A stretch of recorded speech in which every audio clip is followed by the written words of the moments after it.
তোমাদের জবানের দ্বারাই তোমরা জান্নাতি অর্জন করতে পারবে, তোমরা জান্নাতি হতে পারবে।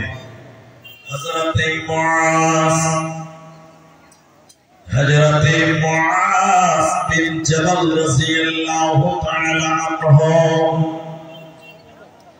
নবীজির কাছে এসে বললেন, ইয়া রাসূলুল্লাহ, নবী আপনি আমাকে একটি আমল বলে দেন যে আমলের কারণে আমি জান্নাতে যেতে পারব।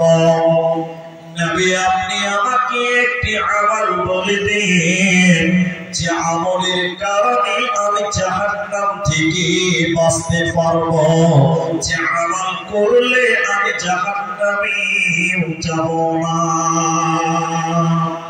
বিশ্ব নবী তার নিজের মুখের জিহ্বাকে চিপে ধরলেন। নবীজি নিজের জিহ্বাকে টিপে ধরলেন আর বললেন, মুআজ রে, তুমি তোমার জবানের হিফাজত করো, তুমি তোমার মুখের হিফাজত করো।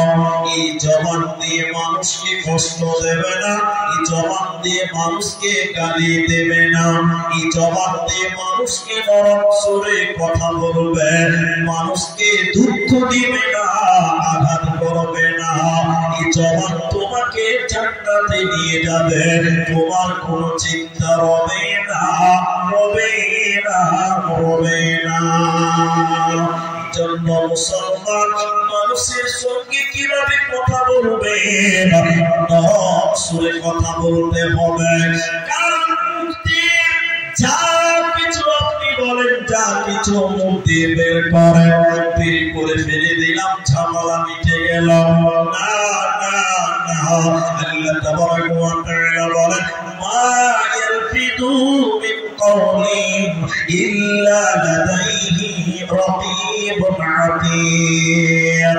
আল্লাহ তাবারাকা ওয়া তাআলা বলেন, হে বান্দা শুনে নাও, তোমার মুখ দিয়ে যা কিছু বলো, চাই ভালো বলো, চাই মন্দ বলো, দুইজন ফেরেশতা তোমার সেই কথাগুলো লিখে রাখে।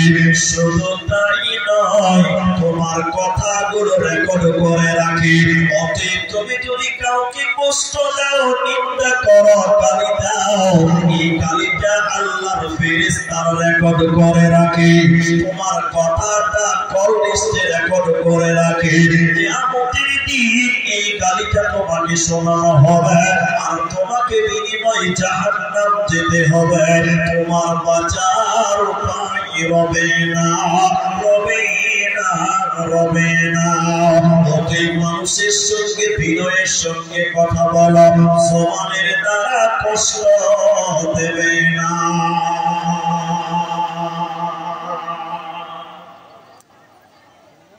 যত কষ্ট করবে, মানুষদের মধ্যে যত কষ্ট দিবে, এর আঞ্জাম কাল কিয়ামতের দিন আল্লাহ আপনাকে দেবে। এই জন্য আল্লাহ কোরআনে বলছেন, সূরা বাকারা 2 নম্বর সূরায় আল্লাহ তাআলা বলেন, ওয়াকুলু লিন-নাস হুসনা। আল্লাহ সূরা বাকারা বলেন, হে মানুষেরা, তোমরা কথা বলবে, সুন্দর কথা বলবে, ভালো কথা বলবে, মানুষদের সঙ্গে বিনয়ের সঙ্গে কথা বলবে, মানুষকে ক্ষমা করবে, মানুষকে গালি দিবে না, মানুষকে কষ্ট দিবে না, মানুষকে আঘাত দিয়ে কোনো জবানে কথা বলবে না। কেন? আল্লাহ কোরআনে অন্য জায়গাতে বলেছেন, কেন তোমরা দেখতে পাও না তোমাদের নবীকে আল্লাহ কি বলেছেন? তোমরা দেখতে পাও না তোমাদের নবীর ব্যাপারে আল্লাহ কি বলেছেন? ফাবিমা রাহমাতিন মিনাল্লাহ। নবীকে আল্লাহ বলেন, নবী শোনো, আল্লাহর দয়ায় তোমাকে বিনয়ী আল্লাহ বানিয়েছে, মানে নবীকে বানিয়েছেন। কেন? কেন?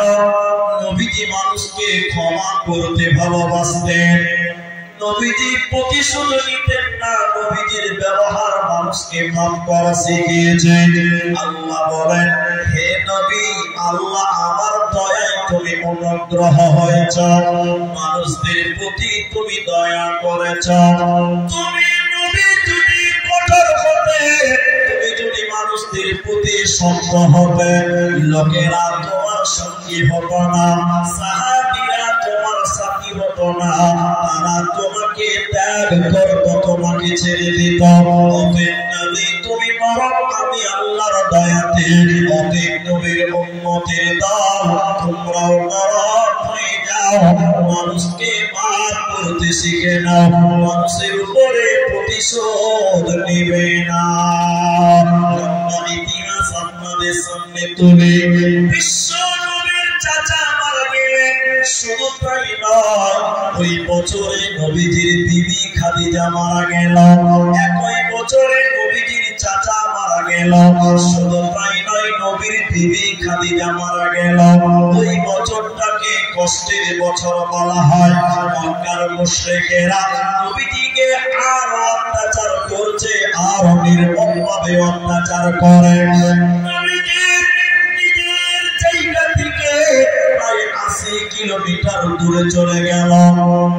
মক্কা থেকে ৮০ কিলোমিটার দূর তায়েফ শহরে নবীজি গেলেন। তায়েফ শহরে গিয়ে এক বংশের ৩ জন ব্যক্তির সঙ্গে নবীজি ইসলামের কথা বললেন এবং আশ্রয় চাইলেন। ওরা ৩ জন হাসতে হাসতে বলেছিলেন, আল্লাহর কোন কাজ ছিল না, তোমার মতন পাগলকে আল্লাহ নবী বানাতে যাবে। নবীকে নিয়ে হাসি মজা করতে লাগলো, বলতে লাগলো, হয় কাবাকে ভেঙে টুকরো টুকরো করে দিব, তবু নবী তোমাকে নবী বলে মানব না। নবীকে তায়েফ পাশে আশ্রয় দেয় না, নবীকে তাড়িয়ে দিল। নবীর পিছনে পিছনে এই তায়েফ শহরের যে চাকর চাকরানি ছিল, দাস ছিল, গোলাম ছিল, নবীজির পেছনে লেলিয়ে দিল এবং বাচ্চাদেরকে যুবকদেরকে নবীজির পেছনে লেলিয়ে দিল। তায়েফ শহরে নবীজি গেলেন, নিজের বিবি মারা গেছে, নিজের চাচা মারা গেছে, ভারাক্রান্ত হৃদয় নিয়ে সহ্য করতে না পেরে তায়েফে গেছিল। তায়েফের লোকেরা নবীজিকে অকথ্য ভাবে নির্যাতন করেছিল। পাথর মারতে মারতে নবীজির পায়ে যেন রক্তের ঝর্ণা বইছে, নবীজির পা দিয়ে যেন চুয়ে চুয়ে রক্ত পড়ছে। আল্লাহর নবী সিজদা দোয়া করেছেন আল্লাহর কাছে।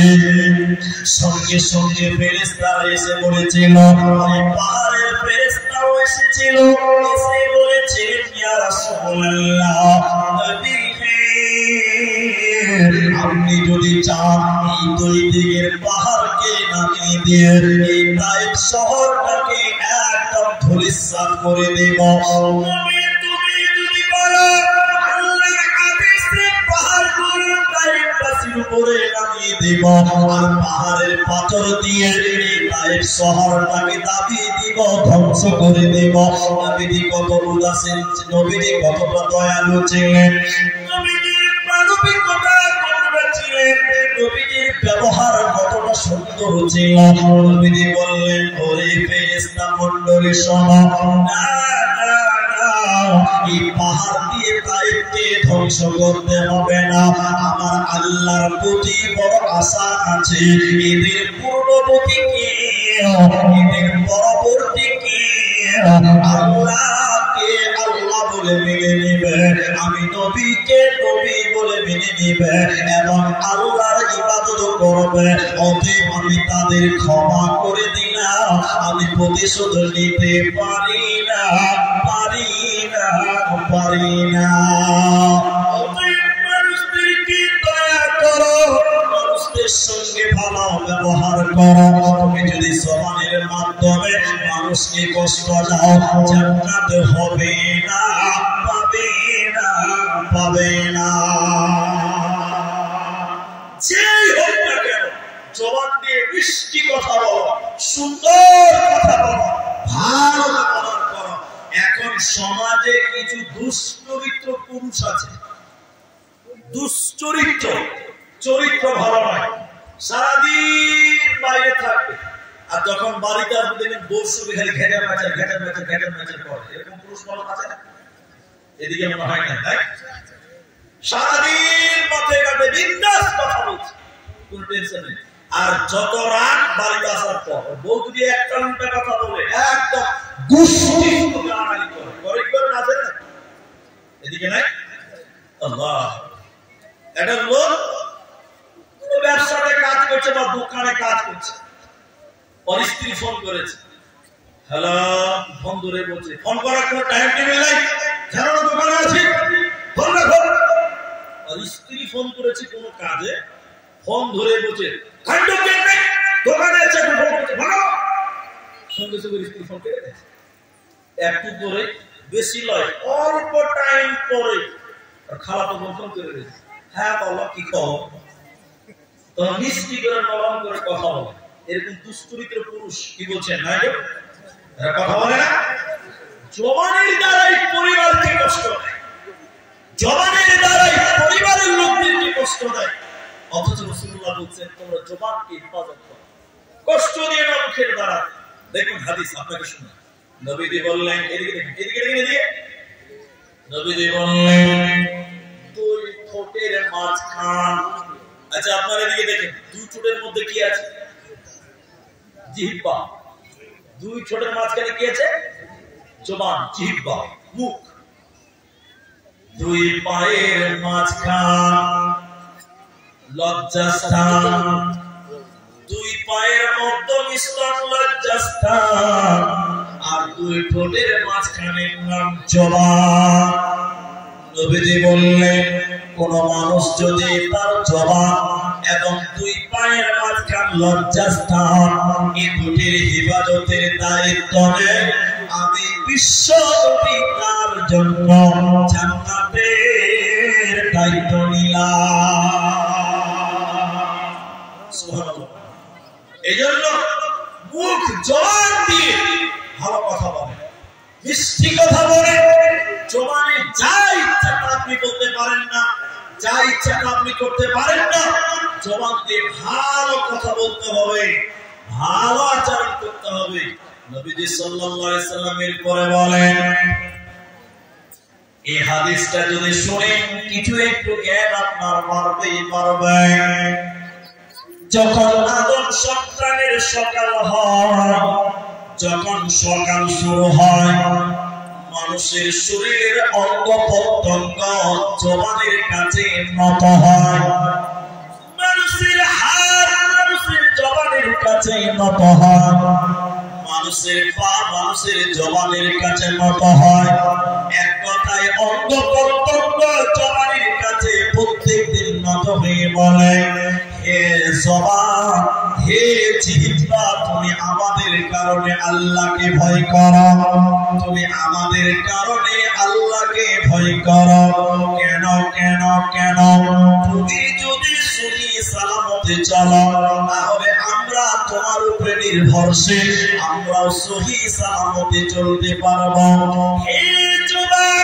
তুমি যদি বিগড়ে যাও খারাপ কথা বলো মুখের দ্বারা যদি নিন্দা করো মুখের দ্বারা যদি গুনাহ করো আমরা অঙ্গ প্রত্যঙ্গের গুনাহগার হয়ে যাব অতএব জবান তুমি নিজেকে আল্লাহকে ভয় করো তুমি তোমার জবানকে কন্ট্রোল করো এজন্য আল্লাহ তাবারাক ওয়া তাআলা বলেন মানুষেরা যখন জাহান্নাম যাবে লোকেরা যখন সাকার নামে জাহান্নাম যাবে জাহান্নামীরা জান্নাতীরা জাহান্নামীদের ব্যাপারে বলবেন মা সালাকাকুম ফি সাকার এই জাহান্নামীরা তোমরা কেন কেন কেন জাহান্নাম গেলে বলো এই জাহান্নামীরা তোমাদের কেন জাহান্নাম দেওয়া হলো তোমরা বলো জাহান্নামীরা কেঁদে কেঁদে চারখানা কারণ বলবে কোরআন ওই চারটার ভিতরে 3 নম্বর কারণ শুনে নাও জাহান্নামীরা বলবে ও জান্নাতি ভাইরা আমরা কেন জাহান্নাম গেলাম তোমরা শুনে নাও কুন্না নাখুদু মাআল খাইদিন আমরা অনর্থক বক্তব্য করেছিলাম অনর্থক বেফালতু কথাবার্তা বলেছিলাম আমরা মুখ দিয়ে বেফালতু কথা বলেছিলাম আমরা গীবত করেছিলাম পরনিন্দা করেছিলাম অতএব যারা গীবত করবে অতএব যারা পরনিন্দা করবে ওদেরকে আল্লাহ জাহান্নাম দেবে, ওরা সাকার নামে জাহান্নাম যাবে, ওরা জান্নাতে যাবে না, পাবে না, পাবে না। এজন্য জবানকে কন্ট্রোল করো, নচেত বাঁচার উপায় রবে না, রবে না, রবে না। সাবধানে থাকিও মুমিন বাংলা কাঁদায়, সাবধানে থাকিও মুমিন বাংলা কাঁদায়। কিয়ামতের আলামত ভাবে বোঝা যায়, সাবধানে থাকিও মুমিন বাংলা কাঁদায়। কিয়ামতের আলামত ভাবে বোঝা যায়, সাবধানে থাকিও মুমিন বাংলা কাঁদায়। কি লিখব ভাই বাংলার বাণী, লিখতে জোরে চোখের পানি, ক্ষমতার জোরে মানুষ মারে পশ্চিমী বাংলায়, সাবধানে থাকিও মুমিন বাংলা কাঁদায়, সাবধানে থাকিও মুমিন বাংলা কাঁদায়। কিয়ামতের আলামত ভাবে বোঝা যায়, সাবধানে থাকিও মুমিন বাংলা কাঁদায়।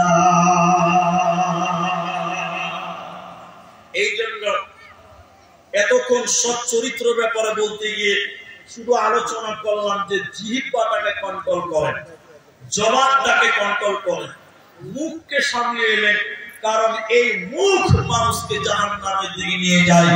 এই জন্য আল্লাহ রাসূল বললেন, মান কানা ইউমিনু বিল্লাহি ওয়াল ইয়াউমিল আখির ফালিয়াকুল খায়রান। আল্লাহ রাসূল বলছেন, যে ব্যক্তি আল্লাহ এবং পরকালের প্রতি ঈমান রাখে সে যেন ভালো কথা বলে। আবার বলি, রাসূল বললেন, মান কানা ইউমিনু বিল্লাহ, যে ব্যক্তি আল্লাহর উপরে ঈমান রাখে, ওয়াল ইয়াউমিল আখির ফালিয়াকুল খায়রান। রাসূল বললেন, যে ব্যক্তি আল্লাহ এবং পরকালের প্রতি ঈমান রাখে সে যেন ভালো কথা বলে, আর না হলে চুপ চুপ থাকে, কথা না বলে। কারণ কথা বললে বিপদ, কথা বললে বিপদ, কথা বলার কারণেই জাহান্নাম যেতে হবে। কথা বললে বিপদ হবে, সবাই বলুন, কথা বললে কি হবে? বিপদ হবে। কথা বললে জাহান্নাম হবে। আরেকবার বলুন, কথা বললে কি হবে বললাম? জাহান্নাম। বিপদ এই দুনিয়ায় হবে, বিপদ এই দুনিয়ায় হবে, আর জাহান্নাম পড়ার পর হবে। এই জন্য কথা বলা যাবে না। প্রয়োজনে বলো, সত্য বলো, ভালো বলো, অন্যথায় বলতে পাবেন না। বলে কেন? লম্বা হাদিস, সর্বমোট তুলি। আবু মুসা রাদিয়াল্লাহু তাআলা আনহু থেকে বর্ণিত, রাসূল সাল্লাল্লাহু আলাইহি ওয়াসাল্লাম বলেছেন, এদিকে এদিকে ওয়ায়াকসাল হারাজ, সমাজে মারামারি বেড়ে যাবে। আপনারা আমার কথা বুঝতে পারছেন তো? হ্যাঁ না বলেন, তাহলে আপনারা উত্তর দেন। রাসূল বললেন, ওয়ায়াকসাল হারাজ, সমাজে মারামারি বেড়ে যাবে। সবাই বলুন, মারামারি বেড়েছে না কমেছে? সবাই বলুন, সব জায়গায় মারামারি। মালদার মথাবাড়িতে হিন্দু মুসলমান মারামারি, মুর্শিদাবাদের ধুলিয়ানে হিন্দু মুসলমান মারামারি, আজকে অমুক জায়গায় মুসলমান মারামারি, অমুক বাড়িতে ভাই ভাই মারামারি, অমুক বাড়িতে কাস্ত ভাই ফুফাত ভাই মারামারি, সব জায়গায় মারামারি। সবাই বলুন, বেড়েছে না কমেছে? জুড়ে বলুন, বেড়েছে না কমেছে? বেড়েছে। নবীজি বলছেন বাড়বে, সব জায়গায় মারামারি বাড়বে। এরপরে নবীজি বললেন, হাত্তা ইয়াকতুলা রাজুলুন জারা। নবীজি কি বললেন? মানুষ তার নিকট আত্মীয়দেরকে মারবে। এখন দেখেন ভাই ভাই মারামারি, হ্যাঁ বলেন,